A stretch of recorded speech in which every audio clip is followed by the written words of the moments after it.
Olá, amigos da Novo Tempo, sejam bem-vindos ao Bíblia Fácil, o seu programa semanal de estudo da Bíblia.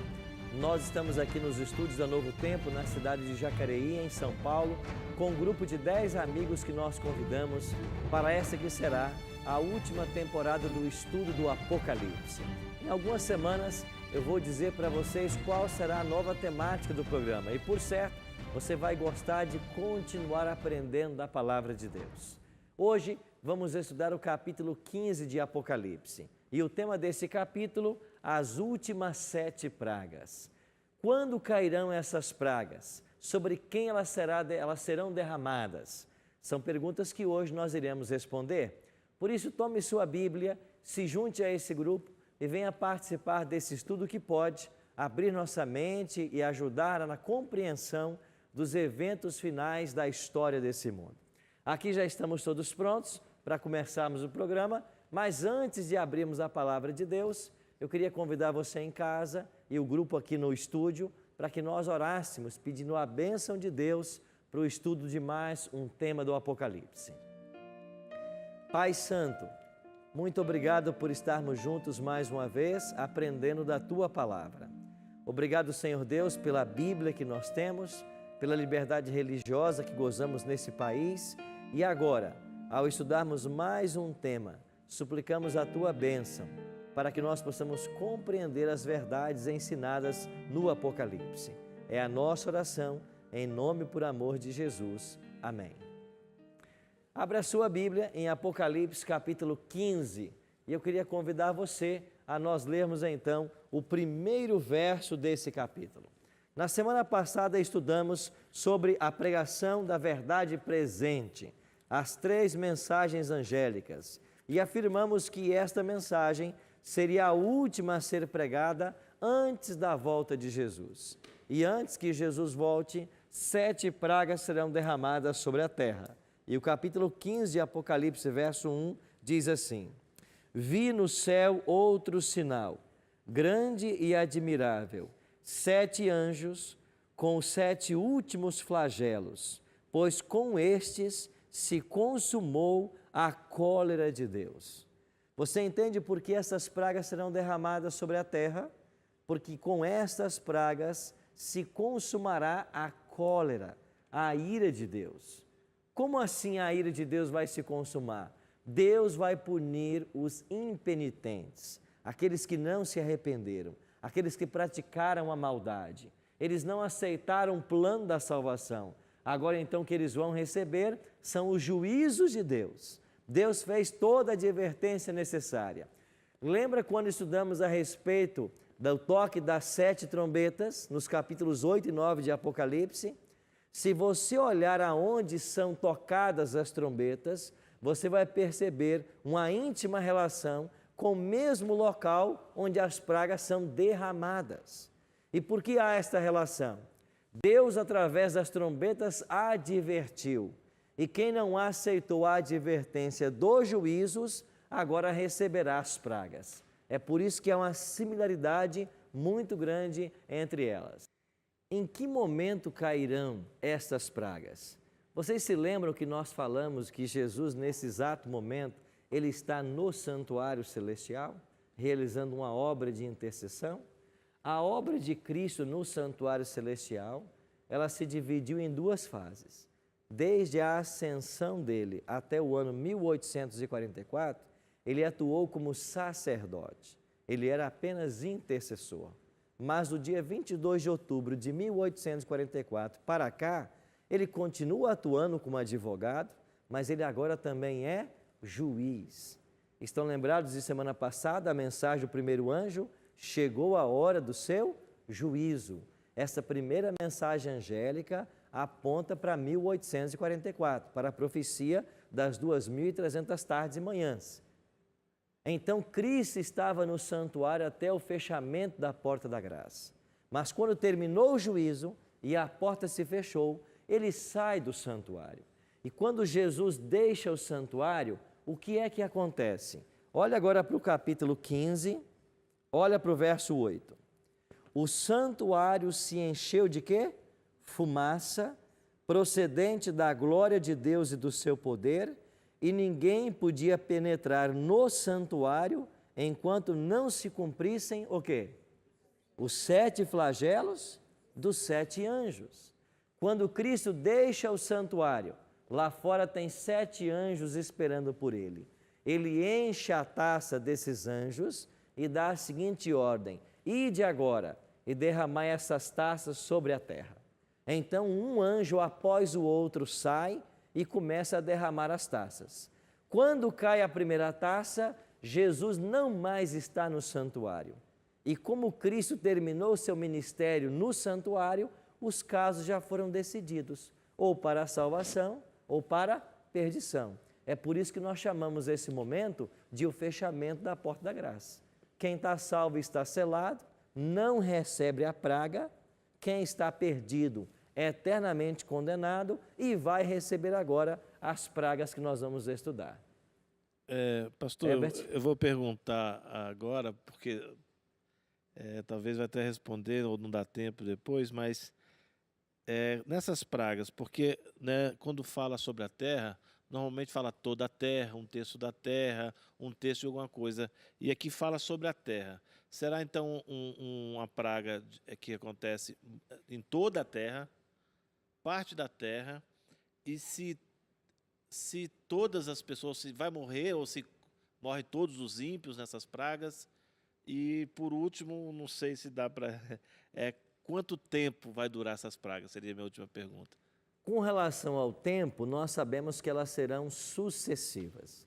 Porque quando chegarmos na 5ª praga, você vai perceber que os homens estão sofrendo as consequências ainda da 1ª praga. Então, quando o anjo derrama a 5ª, eles blasfemam contra Deus, porque ainda estão sofrendo consequências da 1ª. Isso dá a ideia da sequencialidade. Com relação ao local onde elas serão derramadas, cada praga vai cair sobre um local específico. Por exemplo, no versículo 2, o que diz aí, 16, verso 2, que é a 1ª praga. O primeiro anjo derramou a sua taça pela terra, ele usa a expressão pela terra. E aos homens portadores da marca da besta e adoradores da sua imagem sobrevieram úlceras malignas e perniciosas. Qual é a 1ª praga? É um tipo de úlcera que vai coçar e doer. E as pessoas vão sofrer a dor dessa praga. Quem irá sofrer? Nenhum justo, porque os justos não recebem nenhuma praga. Todos os ímpios também não, porque as pragas não serão universais. As pragas são locais. E por que não serão universais? Por exemplo, a 2ª praga, que é que nós vamos estudar agora, derramou segundo a sua taça no mar. E o que aconteceu? O mar se tornou em sangue como de morto e morreu todo ser vivente que havia no mar. Ainda que a Bíblia diga que ela foi derramada no mar e que morreu todo ser vivente porque a água virou sangue, nós temos que supor que não é universal. Porque se o planeta Terra é composto por 3/4 de água e o oxigênio do planeta é devido à evaporação dessas águas do oceano, se todos os oceanos transformassem-se em sangue, não haveria oxigenação no planeta e a humanidade inteira morreria em algum tempo. Mas não é esse o quadro que a Bíblia pinta. Nós lemos lá em Apocalipse 6, estão lembrados? Quando Jesus voltar, o céu vai se enrolar como um pergaminho e os ímpios vão fugir da volta dele.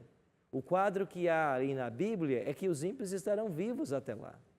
Pode ser que um ou outro, pela fraqueza e debilidade, pela idade ou doença, com o agravamento das pragas, eles morram. Mas a grande maioria vai estar viva até a volta de Jesus. Com isso a gente conclui que elas são locais e não são universais.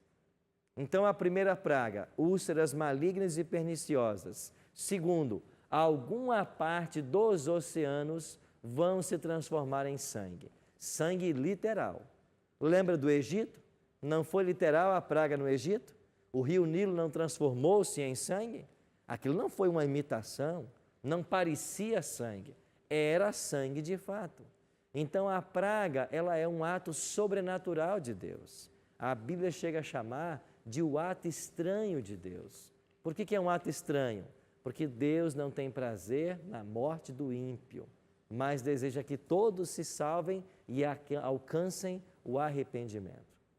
Terceira praga, Apocalipse, capítulo 16, agora vamos para o versículo 4 em diante. Derramou o terceiro a sua taça nos rios e nas fontes de águas, e se tornaram em sangue.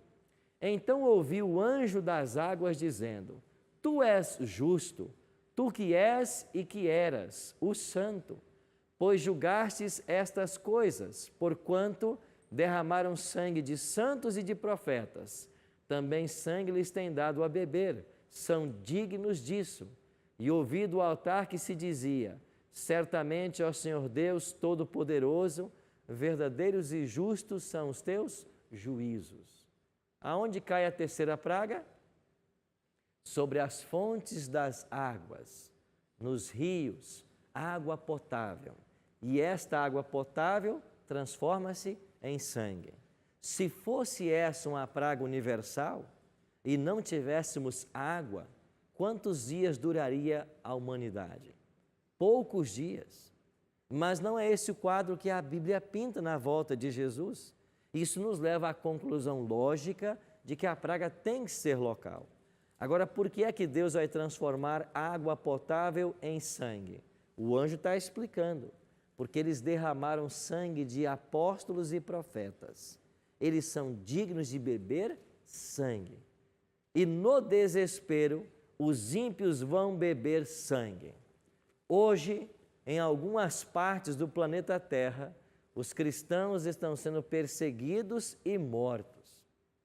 Estão sendo até crucificados, porque eles seguem a Cristo e por isso estão pagando um alto preço. Agora, quando for derramada a terceira praga e o ímpio estiver com sede, no seu desespero, ele vai beber sangue. E o anjo da terceira praga está dizendo: beba, você é digno disso, porque você derramou sangue de santos, sangue de apóstolos e profetas. Você perseguiu e matou quem era inocente, derramou sangue, agora beba sangue. Você entende por que com as pragas a ira de Deus se consuma? Não é hoje uma injustiça, a intolerância?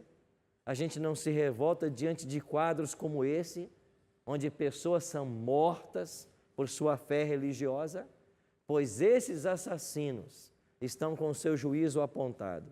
E na terceira praga, eles vão pagar por esse sangue que derramaram. E no fogo, eles serão destruídos pelos pecados que cometeram. Caroline? Pastor, no tempo desses flagelos é depois que a porta da graça se fecha.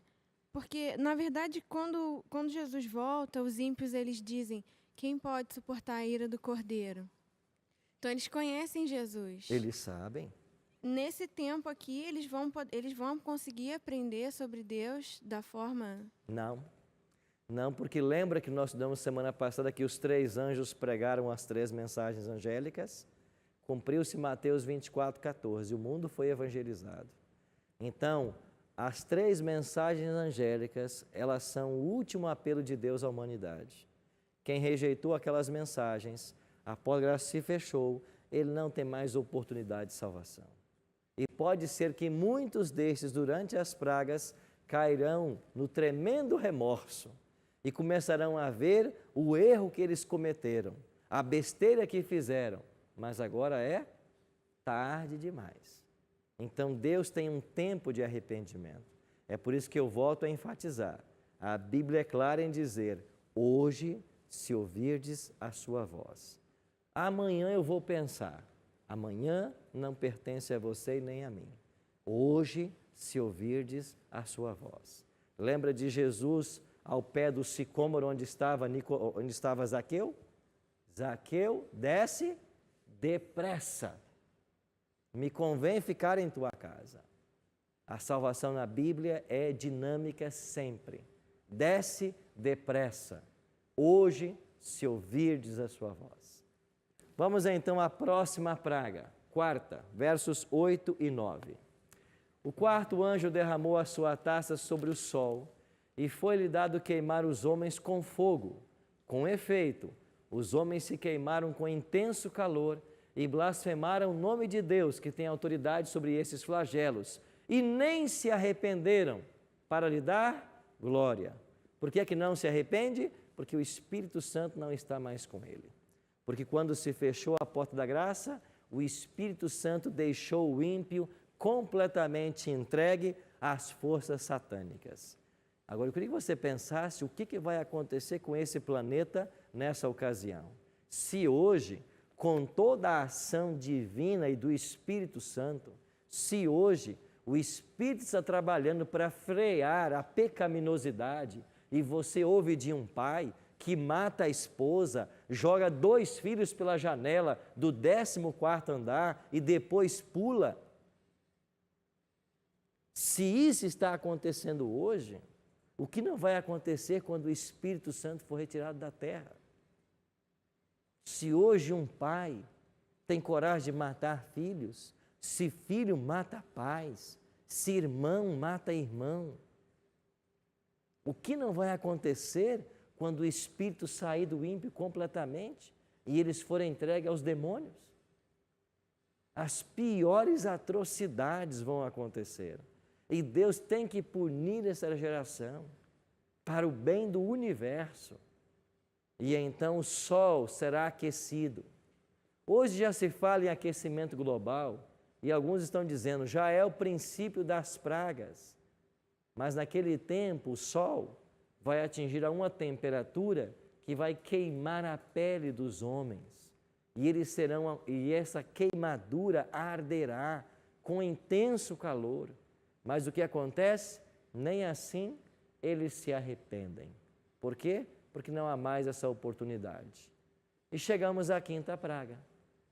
Lembra que eu falei para vocês de que as pragas são sucessivas? Olha o que diz o quinto anjo. O quinto derramou a sua taça sobre o trono da besta, cujo reino se tornou em trevas. E os homens remordiam a língua por causa da dor que sentiam e blasfemaram Deus do céu, por causa das angústias e das úlceras que sofriam, e não se arrependeram de suas obras. Percebe que quando cai a quinta praga, eles também reclamam da primeira, das úlceras? Isso mostra que as pragas são sucessivas. Dentro de quanto tempo elas cairão? Nós não sabemos ao certo.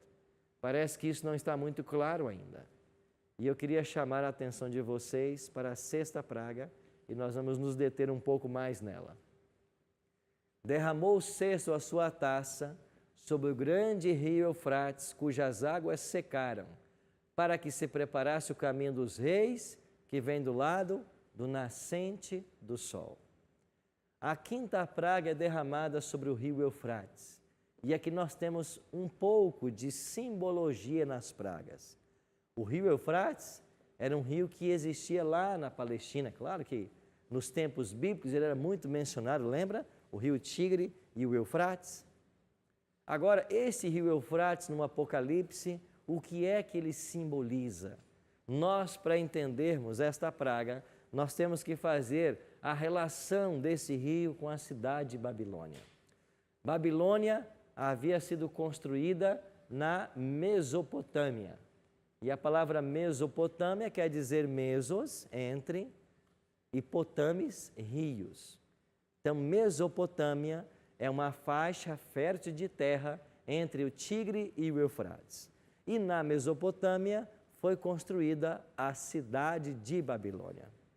Esta cidade, na antiguidade, foi a glória das nações, a mais extraordinária cidade. E no seu período clássico, teve como líder um homem chamado Hammurabi. E vocês que estudam direito já ouviram falar do Código de Hammurabi, porque é o primeiro código de leis que nós temos conhecimento.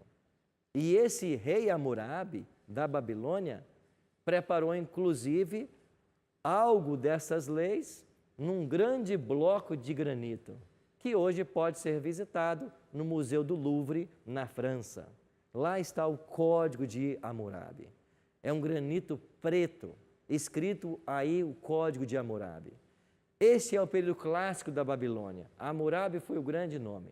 Mas no período neoclássico, assume o poder um homem chamado Nabucodonosor. Quando Nabucodonosor torna-se rei da Babilônia, ele começa uma obra de estruturação da cidade para torná-la a capital do mundo.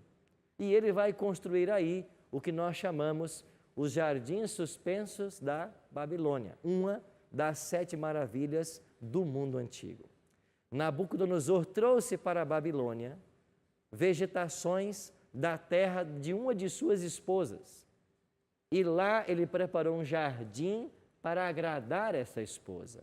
Havia um sistema de irrigação onde a água ia até o jardim, no alto das muralhas.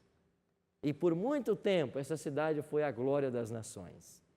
Mas havia um momento em que essa cidade chegaria ao seu fim, porque ela escravizou o povo de Deus por 70 anos. E o profeta Isaías e o profeta Jeremias, eles vão dizer como que Babilônia cairia. Jeremias, no capítulo 45, verso 1, diz que o libertador do povo de Deus seria Ciro. E eu queria que você lesse esse texto comigo, para ficar bem claro em sua mente a extensão desta praga. Isaías, capítulo 45, dê uma olhadinha no primeiro verso. Olha o que profetizou Isaías. Isaías 45, 1, página 494. Página 494. Assim diz o Senhor ao seu ungido, a Ciro, a quem tomo pela mão direita para abater as nações ante a sua face e para descingir os lombos dos reis e para abrir diante dele as portas que não se fecharão. Como se chamava o libertador do povo de Deus? Ciro. Essa profecia foi dada 150 anos antes do nascimento de Ciro. O profeta já disse, vocês vão para cativeiro, mas depois de 70 anos em cativeiro, Deus vai levantar um homem chamado Ciro. Ele será o libertador. Nós iremos para o intervalo e quando voltarmos, vamos entender como que Ciro libertou o povo da Babilônia e qual é a relação dessa história com a 6ª praga.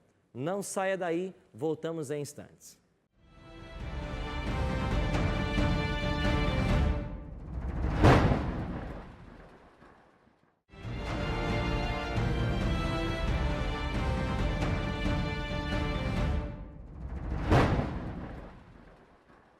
Estamos de volta com o programa Bíblia Fácil e eu quero oferecer para você esse presente que nós preparamos com muito carinho.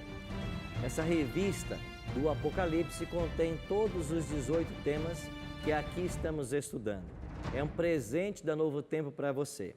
Você pode solicitá-la através do telefone 0 operadora 12 21 27 3121. Lembre-se de ligar em horário comercial. Você pode também solicitar por WhatsApp. O WhatsApp para você pedir essa revista, e é exclusivamente para pedir essa revista, é 12 98100 1615. Repetindo, 12 98100 1615. Se você preferir, acesse a página do programa na internet, novotempo.com/Bíblia Fácil, preencha ali um formulário de solicitação com seus dados postais e nós vamos enviar essa revista para a sua casa. Num prazo de 15 a 20 dias ela vai estar chegando e você pode acompanhar todo o conteúdo aqui da TV através dessa revista. É um presente da Novo Tempo para você. E mais uma vez, obrigado a você que é anjo da esperança, que apoia o ministério da Novo Tempo. Se você não é um anjo ainda, torne-se um anjo. Acesse aí anjosdaesperança.com.br. Falamos há pouco a respeito da 6ª praga.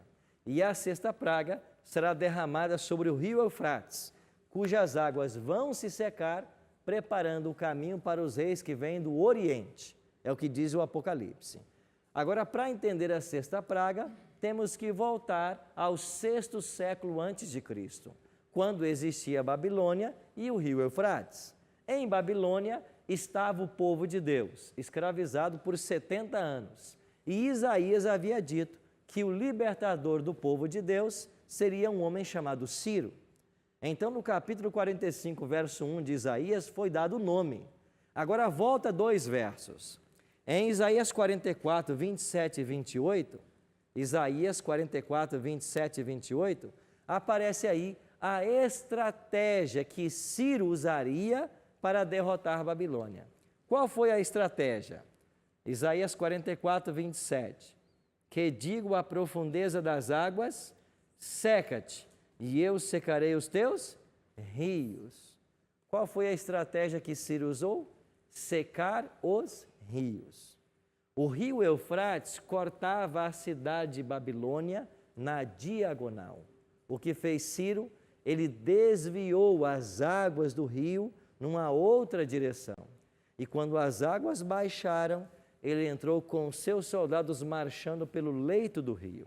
Heródoto, o pai da história, diz que ele entrou marchando com as águas batendo na altura das coxas. E os portões que impediam o acesso à cidade estavam todos abertos. Lembra que o capítulo 45, 1 disse, eu iria diante dele e abrirei as portas que não se fecharão? Foi ato divino o abrir aquelas portas. E numa noite em que o neto de Nabucodonosor, chamado Belsazar, estava dando uma festa para 1000 convidados, foi nessa mesma noite que Ciro chegou em Babilônia e derrotou a cidade. Ciro escreveu essa história no cilindro de Ciro, que hoje é uma descoberta da arqueologia e se encontra no Museu Britânico, em Londres. E nesse cilindro, Ciro disse que esse acontecimento se deu em 13 de outubro de 539 a.C. Caiu Babilônia, secando o rio Eufrates. Agora chegamos à 6ª praga. O que acontece com a 6ª praga? É derramada sobre o rio Eufrates. Para quê? Para preparar os reis que vêm do nascente do sol, do Oriente. Logo, essa história e Ciro é um tipo de Cristo. Assim como Ciro secou o rio para vencer Babilônia, Cristo vai secar o Eufrates em termos espirituais para vencer a Babilônia espiritual. É por isso que o segundo anjo de Apocalipse 14, 8, que estudamos semana passada, diz o quê? Caiu a grande Babilônia. Então Cristo vai tirar aquilo que alimenta a Babilônia. E eu pergunto, o que é que alimentava a grande Babilônia nesse tempo do fim? Não era o apoio político que foi dado através dos Estados Unidos? Não foi a junção da igreja e do Estado que proclamaram 2 decretos contra o povo de Deus, vistos no capítulo 13? E por que é que o rio seca? Porque esse apoio que era dado para a Babilônia, ele agora será tirado. E sabe o que acontece nesse momento? Os ímpios, que até então apoiavam Babilônia e a seguiam, esse movimento, esse ecumenismo que era contra o povo de Deus, eles percebem que eles foram enganados. E ao perceberem que eles estão enganados, eles vão voltar-se contra os líderes religiosos. Para quê? Para os matar.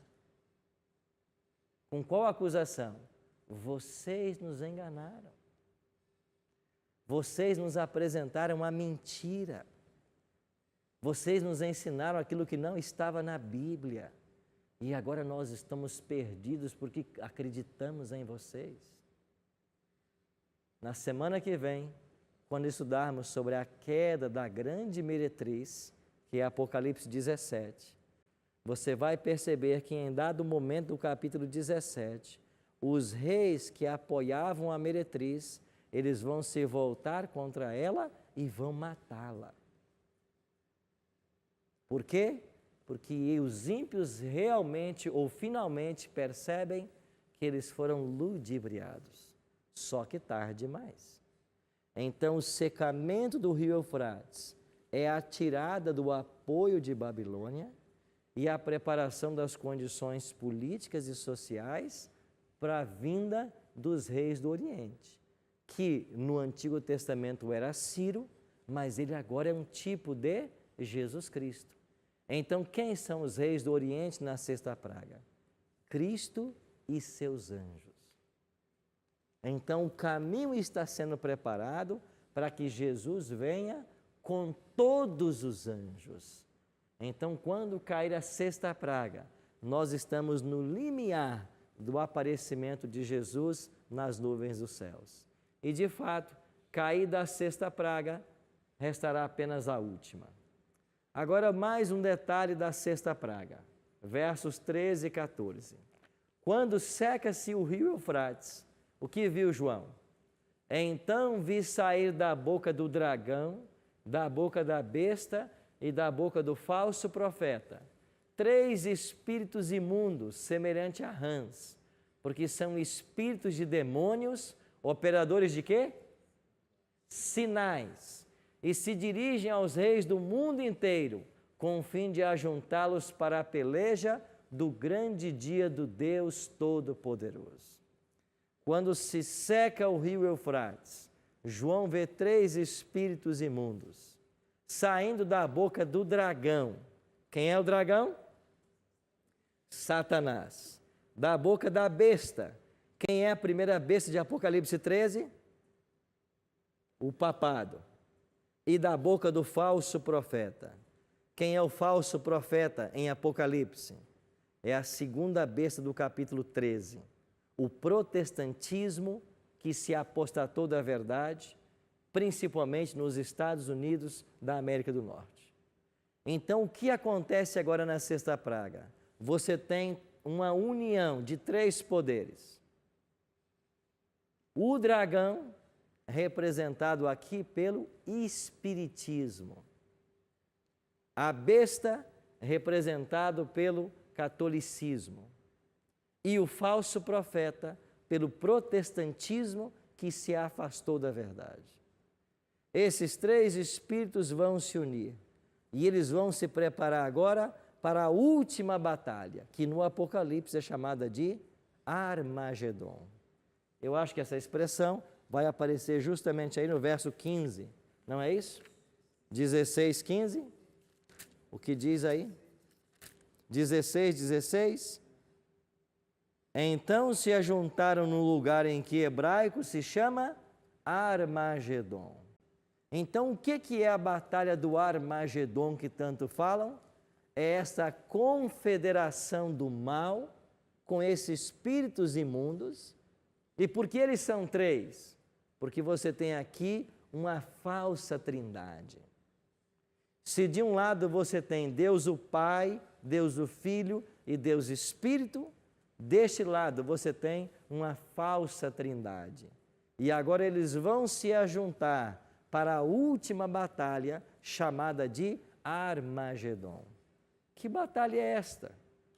Já está vencida por Cristo. De fato, o que está acontecendo aqui é o desespero satânico, porque não há mais saída.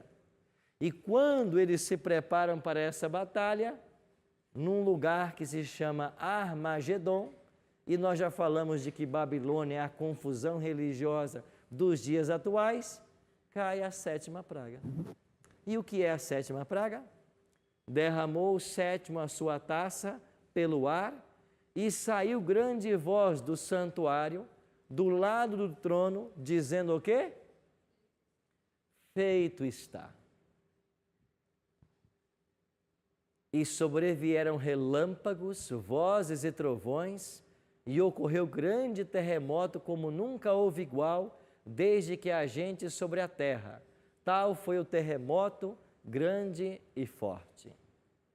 Quando do céu for proclamada a frase, feito está, terminaram os juízos, virá um grande terremoto, qual nunca houve na história do planeta Terra. E esse terremoto certamente vai derrubar todas as obras que os homens construíram. E sabe o que mais diz o texto sagrado? que a grande cidade se dividiu em 3 partes e caíram as cidades das nações. E lembrou-se Deus da grande Babilônia para dar-lhe o cálice do vinho do furor da sua ira. E todas as ilhas fugiram, e os montes não foram achados. E também desabou do céu sobre os homens grande saraivada, com pedras que pesavam cerca de 1 talento. Por causa do flagelo das chuvas de pedras, os homens se blasfemaram de Deus, porquanto o seu flagelo era sobremodo grande. Quais são os sinais que estamos vendo aqui? Os sinais que antecederão a volta de Jesus. E essa chuva de pedras, com pedras pesando cerca de 1 talento, isso quer dizer 40 quilos. Aonde essa chuva cair, as pessoas morrerão instantaneamente. Será uma cena jamais vista. E por que tudo isso está acontecendo? Porque os impenitentes estão recebendo a recompensa de suas obras. Caroline? No versículo 15, diz assim, do capítulo 16: Eis que vem como vem o ladrão. Bem-aventurado aquele que vigia e guarda as suas vestes, para que não ande nu e não se veja a sua vergonha. Muitas igrejas dizem que se Jesus voltar enquanto você estiver despido, você não vai para o céu. Eu queria perguntar ao senhor o que vocês entendem desse versículo. Porque eu não iria para o céu por estar despido? Isso é a invenção da cabeça humana, né? É algum líder criativo que inventa essas coisas. Até porque quando eu vim ao mundo e você também viemos pelado. Se Deus tivesse vergonha de nossa nudez, nós teríamos nascido com roupas. Quem disse porque eu estou nu, eu não posso ser salvo? Então isso é a invenção da cabeça humana. Quando o Apocalipse diz que a gente tem que vigiar, porque Jesus vem como ladrão, e isso ele mesmo disse lá em Mateus, para que não seja vista a vergonha da tua nudez, lembra que a igreja de Laodiceia foi dada aquela vestice, aconselho que de mim compre vestes brancas. Essas vestes que são aconselhadas, fala da justiça de Cristo. Então, a nudez espiritual é que está sendo tratada. É você não estar pronto espiritualmente, nada materialmente. Sim, Natália? Pastor, há alguma referência mais clara de que esses 3 espíritos imundos representem o espiritismo, o catolicismo e o protestantismo falso? Por que nós chegamos a essa conclusão? Lembra quando nós estudamos o capítulo 12 sobre o dragão que persegue a mulher, e nós falamos que esse dragão é o próprio Satanás, nos capítulo 12, versos 7 a 9, ele é a antiga serpente, o diabo, Satanás. Como que o diabo se manifesta através do espiritismo? É a principal forma que ele tem de se manifestar. Quando as pessoas dizem que conversam com os mortos, se comunicam com os mortos. A prática de conversar com os mortos é condenada na Bíblia.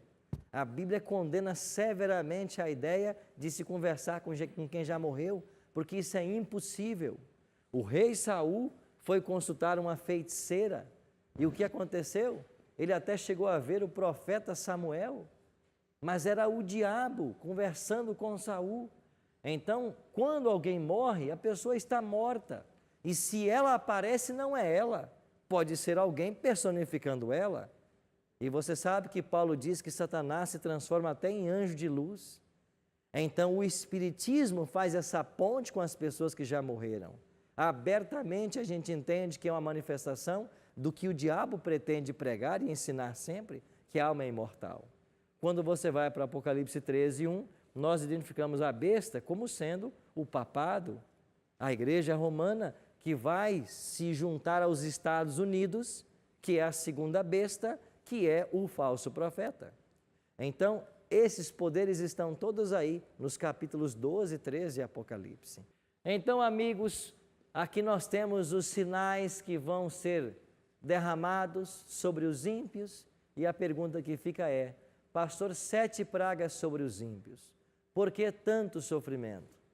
O capítulo 15, 1 respondeu, né? Porque a ira de Deus tem que ser consumada. E a ira de Deus vai se consumar porque eles não fizeram só mal aos profetas e aos santos, como eles crucificaram o próprio Filho de Deus. Assim, a cruz de Cristo permanece como um alerta para mim e para você, de que há um céu a alcançar e um inferno a evitar. Todos nós temos apenas 2 destinos. E quando Cristo voltar, Ele virá para destruir os ímpios e dar vida eterna aos salvos. Por isso eu pergunto, não devemos nós nos prepararmos para esse momento? Porque se não nos prepararmos, nós iremos presenciar o derramamento das 7 pragas, mas totalmente desprotegidos. Welbert? As pragas, a gente não sabe o período, né? E essas pessoas, né, que foram enganadas, como o senhor colocou, elas foram enganadas, mas elas não tiveram oportunidade ou só foram enganadas? Elas tiveram oportunidade, porque se elas estão vivendo esse momento, elas receberam as 3 mensagens angélicas. Elas foram advertidas, mas preferiram acreditar na voz de alguém do que na palavra de Deus. Foram advertidas.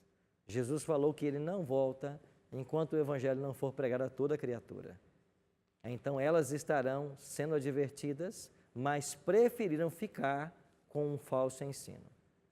Muitas vão dar voz aos líderes religiosos, mesmo que isso não seja o que a Bíblia está ensinando. E aonde vão estar os salvos nesse momento? Eles estão espalhados pela terra, só que eles não são atingidos pelas pragas. Quem sabe um ímpio pode abrir uma torneira e para ele haverá sangue, e um justo vai lá e haverá água pura para ele. Nenhuma praga vai cair sobre os salvos. Nesse momento nós nos lembraremos de alguns textos da palavra de Deus. Um deles é o próprio Salmo 91, onde diz que nenhuma praga chegará à tua tenda. Caiam 1000 ao teu lado, 10.000 à tua direita, e tu não serás atingido. Existe uma outra linda promessa que diz: quando passares pelas águas, eu serei contigo. E quando passares pelo fogo, nenhuma chama arderá em ti. Há uma outra promessa que diz que o pão será dado e as águas serão certas. Nada vai faltar.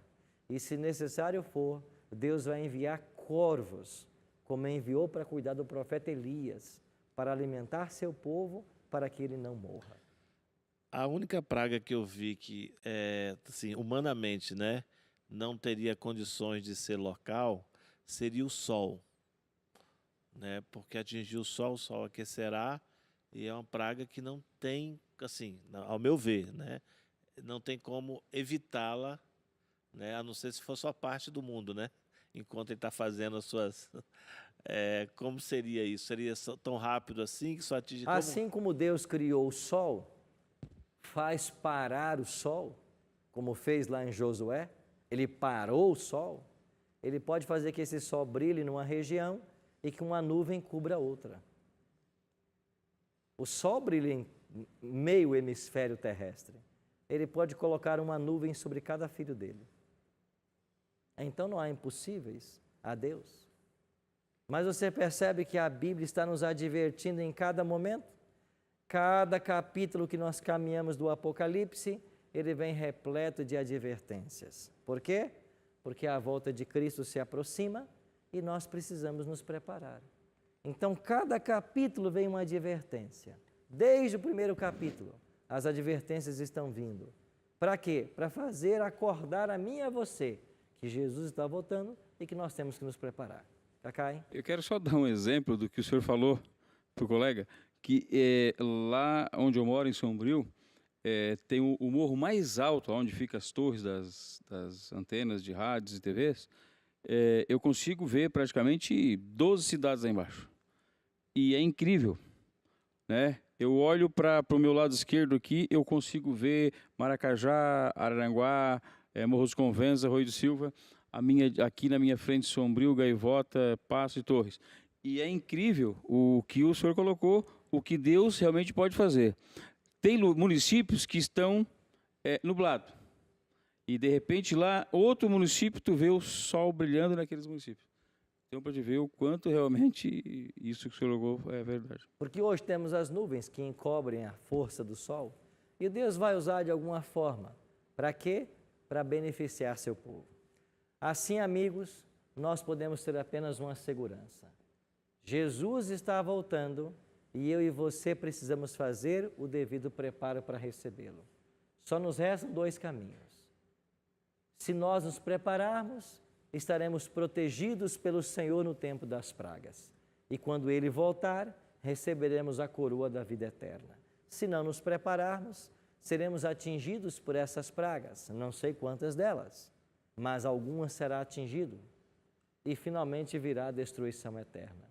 E você que nos assiste também tem o mesmo destino, ou salvação ou perdição.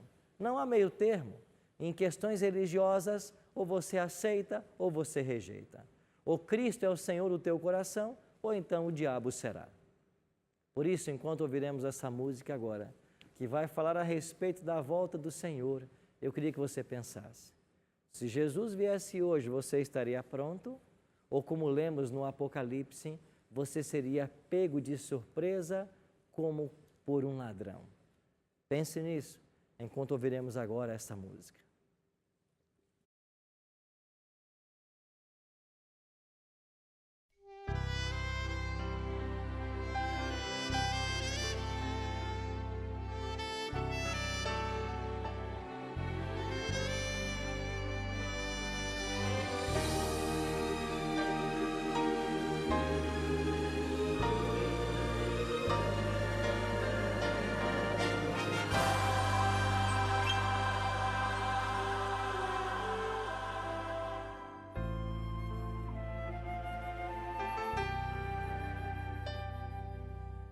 Pai, eu queria tanto ver o meu Senhor descer, vindo me encontrar.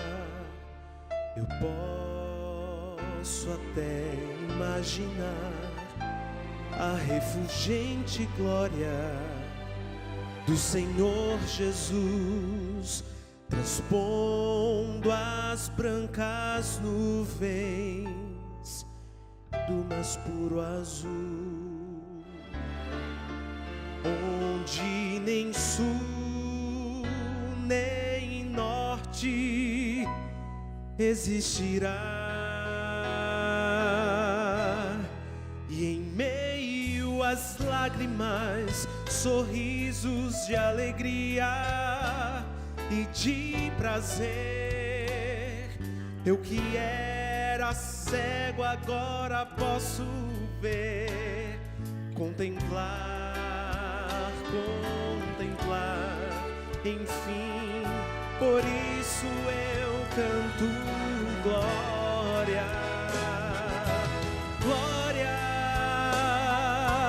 glória ao autor da minha fé. Glória,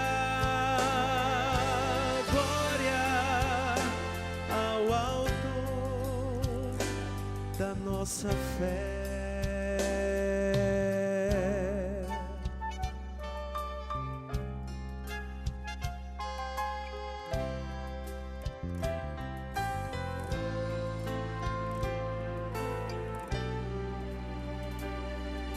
Ó Pai, eu queria tanto ouvir o som que vai abrir o encontro triunfal, rever amigos que um dia em Cristo foram feitos meus irmãos, e agora sim podemos dar as mãos,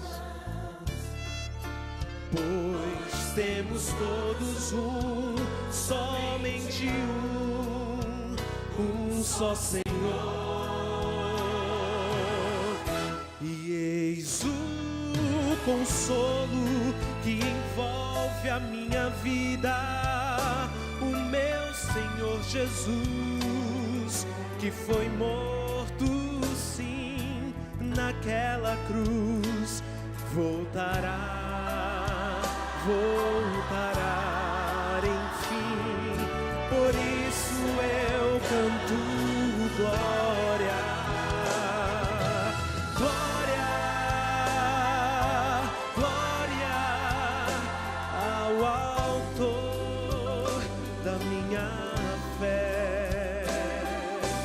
glória, glória ao autor da nossa fé.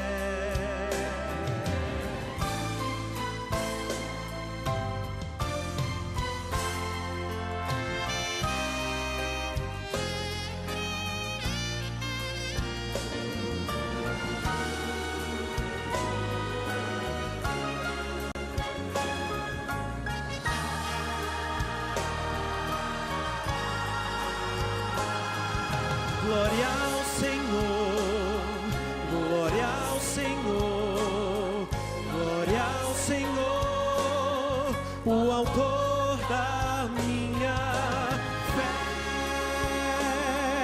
Glória ao Senhor, glória ao Senhor, o autor da minha fé. Glória ao Senhor, glória ao Senhor, glória ao Senhor, o autor da minha fé. Glória ao Senhor, glória ao Senhor, o autor da minha fé.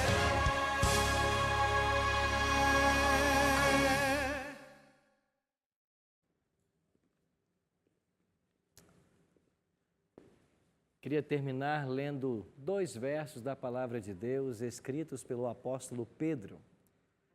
Na sua segunda carta, capítulo 3, no versículo 9, Pedro escreveu: Não retarda o Senhor a sua promessa, como alguns a julgam demorada. Pelo contrário, Ele é longânimo para convosco, não querendo que nenhum pereça, senão que todos cheguem ao arrependimento. Verso 10, virá, entretanto, como ladrão. Deus não deseja que ninguém se perca, mas Ele virá como ladrão. E por que virá como ladrão? Porque Ele virá no momento em que muitos não o esperam. E por que não o esperam? Porque estão acostumados com os brilhos e as luzes desse mundo. Porque estão satisfeitos com a vida. Porque estão vendo as coisas acontecerem, tudo parece caminhar bem e não se importam com questões espirituais. Mas eu e você temos um céu a alcançar e um inferno a evitar. Não podemos deixar que nada nesse mundo tire o nosso foco, nem de você. Por isso, não importa a situação que você está vivendo, se de abundância, prosperidade ou escassez e necessidade, a volta de Jesus, o desejo de se preparar para ela, tem que ser a coisa primeira na sua vida. E eu queria orar com você, para que nós nos preparemos para esse maravilhoso dia. Pai Santo, obrigado pela promessa da Tua volta a essa terra. E por sabermos que os juízos Teus serão derramados sobre os ímpios, sobre aqueles que não aceitaram a salvação. Nós não queremos passar por esses juízos. Nós queremos estar entre aqueles que vão estar protegidos e guardados pelos céus. Por isso, ajuda-nos em nosso preparo. Que o Teu Espírito tome conta de nossa vida, faça nele as mudanças necessárias e nos prepare para a eternidade. É a nossa oração, em nome e por amor de Jesus. Amém. Semana que vem estudaremos Apocalipse capítulo 17. Vamos descobrir quem é a grande meretriz e como ela cairá. Eu espero você semana que vem.